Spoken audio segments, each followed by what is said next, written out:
Y hoy se dio a conocer el balance del Plan Nacional de VIH, SIDA e ITS, infecciones de transmisión sexual. A un año de ser implementado, las autoridades de salud informaron que entre 2011 y 2018 hubo un incremento de un 69% en la realización del examen. Queremos analizar estos resultados junto al doctor Carlos Pérez, infectólogo de la Facultad de Medicina de la Universidad Católica y expresidente de la Sociedad Chilena de Infectología. Muchas gracias por estar acá. Buenas tardes, Felipe.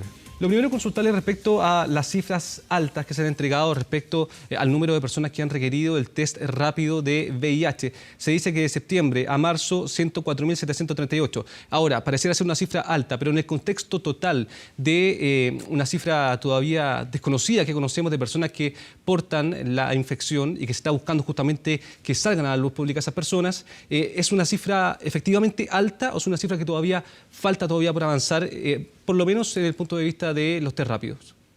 Bueno, como siempre lo hemos señalado, nosotros pensamos que toda persona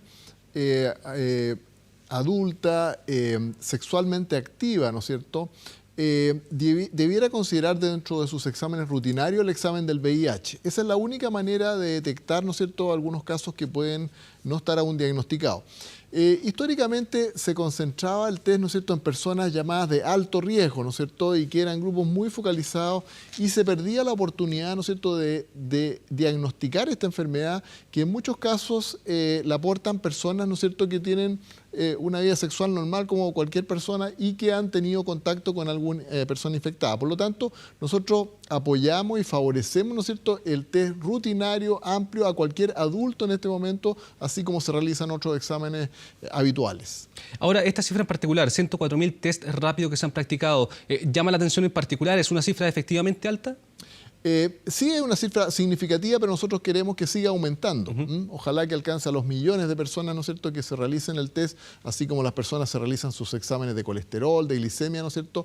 Insisto, cualquier persona sexualmente activa podría haber estado expuesta al virus y esta es una buena manera de determinarla rápida, fácil, ¿no es cierto?, sin ningún riesgo y que permite detectar una enfermedad que puede tener serias consecuencias. Otro de los datos que se entrega en este informe del Plan Nacional es que la cobertura de tratamiento en Chile es cercana al 90%, una de las más altas de la región. ¿En qué posición estábamos antes que ahora estamos en el 90%? Bueno, hay que recordar que esta es una enfermedad que está cubierta por el Plan Auge desde ya el año 2005 y por lo tanto está garantizado su acceso y el tratamiento tanto en el sistema público como privado para todas las personas con infección diagnosticada. Y por lo tanto, ya hace un tiempo tenemos buenas coberturas, pero todavía, ¿no es cierto?, existe un porcentaje de personas no diagnosticadas y por lo tanto que no están recibiendo tratamiento. Una vez que las personas son diagnosticadas, todas las personas tienen, ¿no es cierto?, acceso, sea en el sistema público o privado, ¿no es cierto?, a cuidado de salud por especialistas y a los medicamentos. Así que yo me alegro de esta cifra. Nosotros en general, desde la implementación del Plan Auge, ¿no es cierto?, hemos tenido en general buenas coberturas, pero no tan altas como en este momento y esperamos que lleguen ojalá al 100%. Ya, ahí hay un punto. Entonces, efectivamente ha habido un movimiento hacia números positivos en cuanto a cobertura una vez que se ha iniciado este Plan Nacional hace un año. Claro, en la medida que más personas son diagnosticadas, ¿no es cierto?, con la infección, más personas acceden al tratamiento. Es probable, ¿no es cierto?, que en algunos casos, especialmente a lo mejor en el sector público, puede haber dificultades para que esto sea todo lo rápido que uno quisiera, porque de repente a veces los sistemas están un poco congestionados, ¿no es cierto?, de pacientes, pero por eso mismo se ha ido ampliando la red de atención, se han ido abriendo nuevos centros de tal manera de que todas las personas puedan acceder con la premura que el caso lo requiera.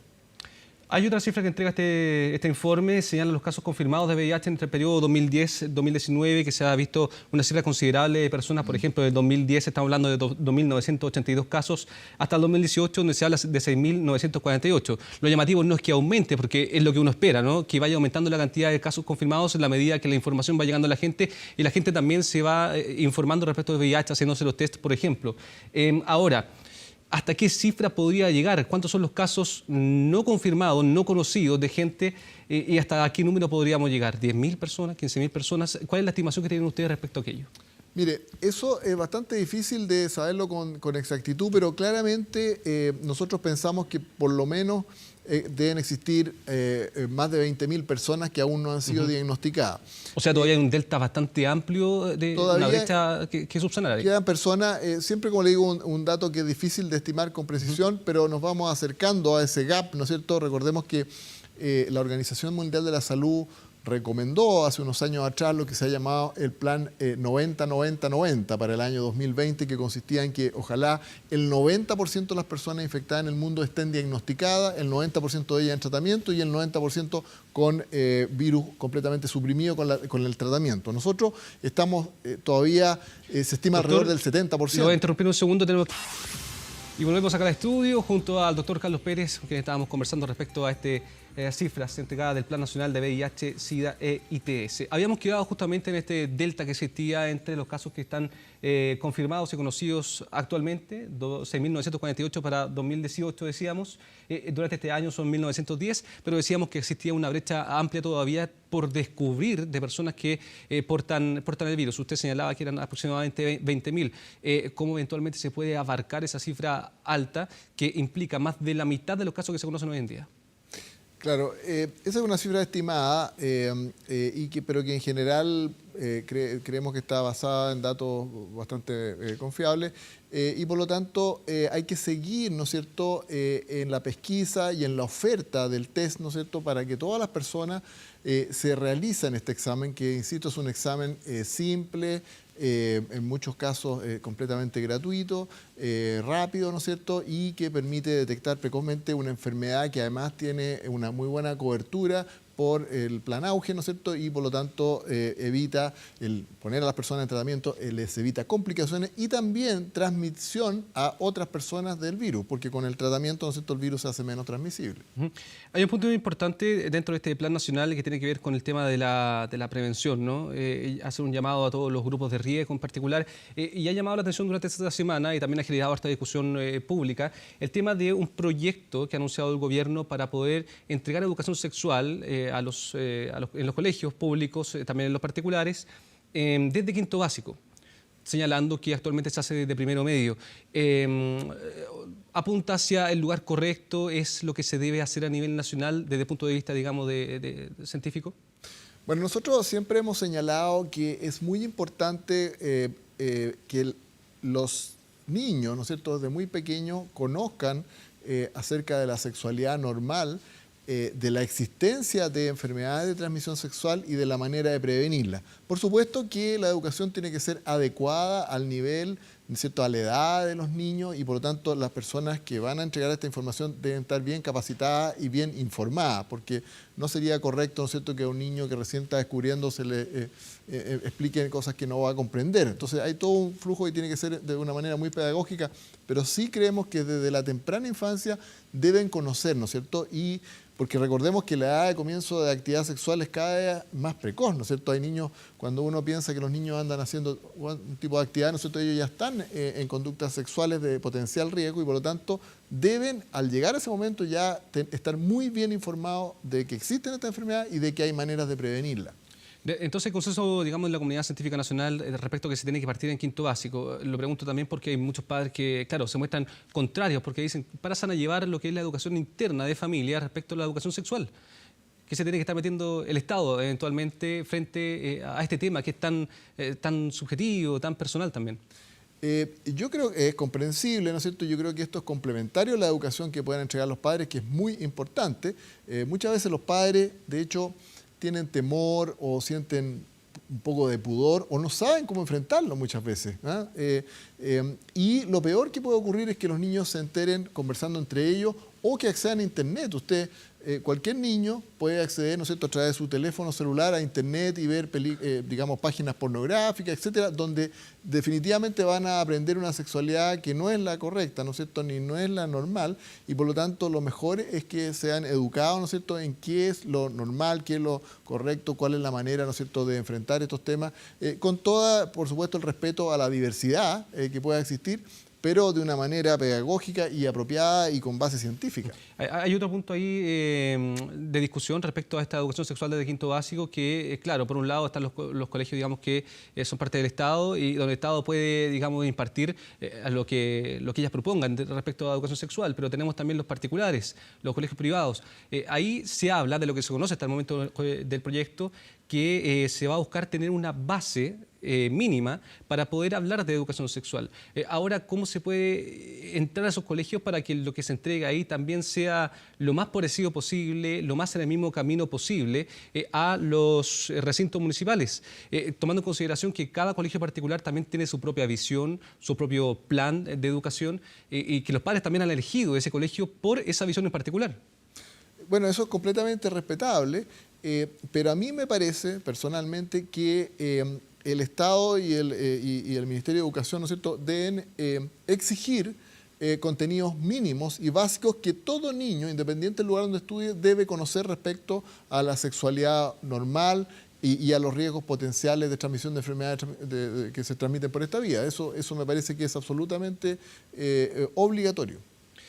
Hay un punto particular que señalaba el ministro de Salud respecto a los datos que se entregaron de las cifras de VIH. Señalaba: captamos apertura para hacer el test rápido, valoramos el aporte de la sociedad civil. Pareciera ser que también hoy en día, a diferencia, por ejemplo, de lo que fue la década del 90, donde había que hacer muchas campañas, había que llamar con mayor fuerza probablemente a la gente a que se hiciera test de VIH para captar justamente esa población que no conocía, que no sabía que tenía el virus, y pareciera que ahora no. Pareciera que ahora también hay una mayor apertura a este tema, mayor posibilidad de entablar una conversación con la sociedad para que acuda a realizarse el test, para que sea un tema abierto, para que sea una discusión que no quede debajo de la mesa como ocurría antes. ¿Le parece también existe hoy en día esa mayor amplitud de conversación respecto al tema?